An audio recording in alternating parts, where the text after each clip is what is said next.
नमस्कार, मैं अंजना और आप देख रहे हैं राजधानी न्यूज। आइए रुक करते हैं आज की बड़ी खबर पर।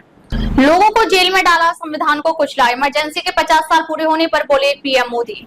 आजादी के बाद भारत के इतिहास में एक ऐसा दिन भी आया जिसे भारतीय लोकतंत्र के सबसे काले अध्यायों में गिना जाता है, आपातकाल। 25 जून 1975 को तत्कालीन सरकार द्वारा देश भर में आपातकाल लागू किया गया था। इस घटना को आज 50 साल पूरे हो गए हैं। इस मौके पर प्रधानमंत्री नरेंद्र मोदी ने एक्स यानी पूर्व ट्विटर पर एक भावुक और तीखी प्रतिक्रिया साझा की। पीएम मोदी की पोस्ट। प्रधानमंत्री ने लिखा, आज भारत के लोकतांत्रिक इतिहास के सबसे अंधेरे दिनों में से एक, आपातकाल के 50 वर्ष पूरे हो गए हैं। इस दिन को भारत के लोग संविधान हत्या दिवस के रूप में याद करते हैं।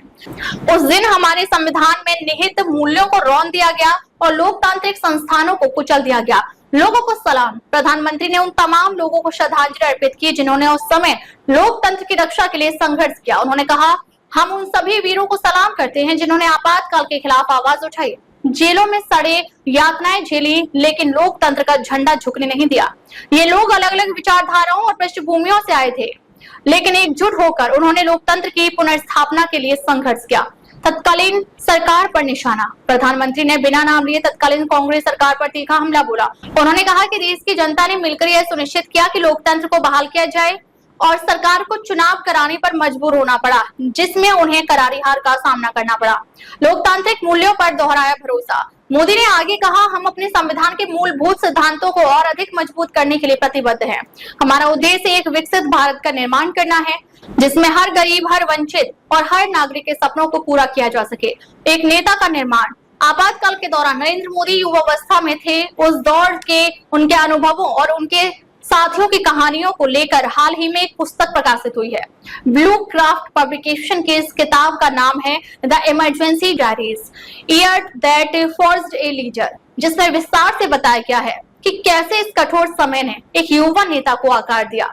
इतिहास की पुनरावृत्ति का डर। प्रधानमंत्री के इस बयान से स्पष्ट होता है कि सरकार इस ऐतिहासिक घटना को सिर्फ याद नहीं कर रही, बल्कि यह भी सुनिश्चित करना चाहती है कि लोकतंत्र की रक्षा हर हाल में हो और ऐसा दौर फिर कभी न लौटे।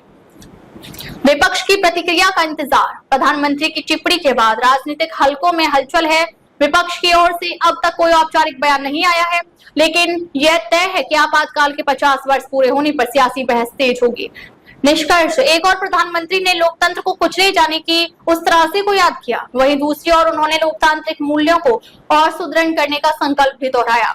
यह वक्त सिर्फ अतीत को याद करने का नहीं, बल्कि लोकतंत्र को और मजबूत बनाने की प्रेरणा लेने का है। अब तक के लिए बस इतना ही। फिर मिलते हैं एक ऐसी ही बड़ी खबर के साथ। तब तक के लिए नमस्कार और देखते रहिए राजधानी न्यूज।